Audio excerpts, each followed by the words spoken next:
Magic. Hocus pocus. Witchcraft or spirits and sorcery. It can be absurd how we refer to things we don't understand. But we're not here to talk about some street magician pulling playing cards out of his nose. Oh no. We're here to talk about something more remarkable.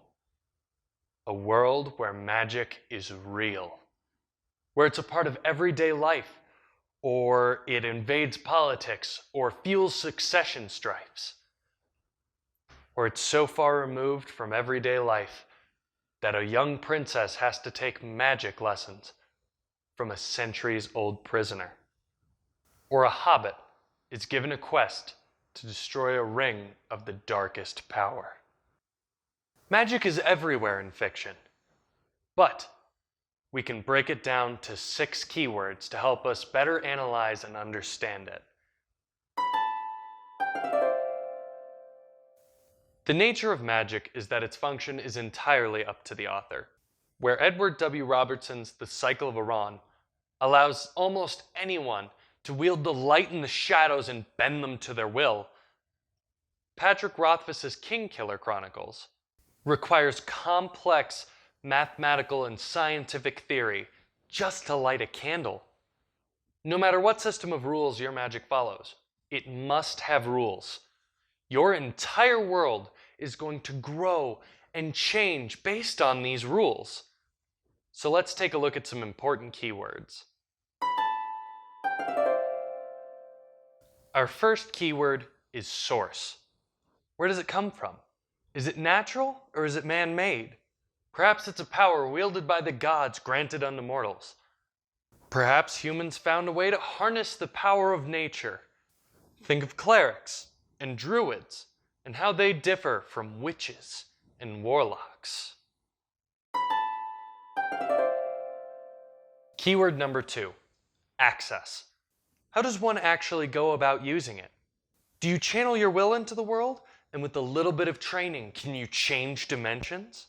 Or do you have to devote your life to the God of creation, and they bestow upon you a fragment of their power? Now that we've asked, where does your magic come from, and who can wield it? Let's talk about some uses, and move on to keyword number 3. Lethality. Is the magic in your universe capable of pain, death, and devastation? Are your sorcerers able to conjure a javelin of shadow or a pillar of flame? Maybe it's more subtle, and they use it to stop someone's heart. People will kill each other with magic if it's capable of it. Think very carefully on its wartime uses. Now, besides killing people, let's see some of its other uses with keyword number 4.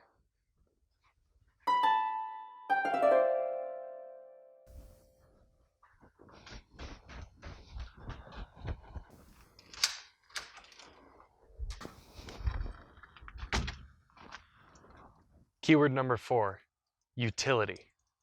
What else can it do? Maybe you can teleport. Or maybe you can change the weather, or change the writing on a page, or a thief cloaks himself in shadows.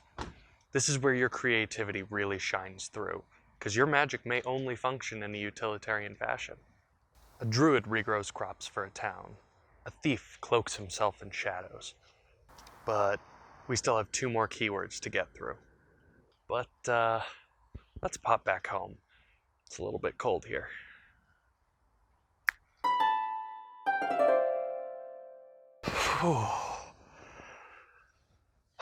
Much better. Our next keyword is probably my favorite. Healing. To me, it's the most important keyword because you can literally determine life and death. A soldier is missing his arm? Good thing magic can reattach it.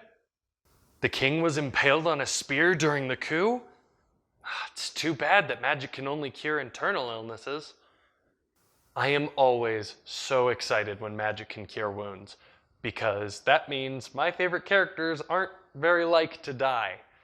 And conversely, whenever Magic can't cure wounds. I'm always far more tense and nervous and excited because that means not everybody is safe, including my favorites.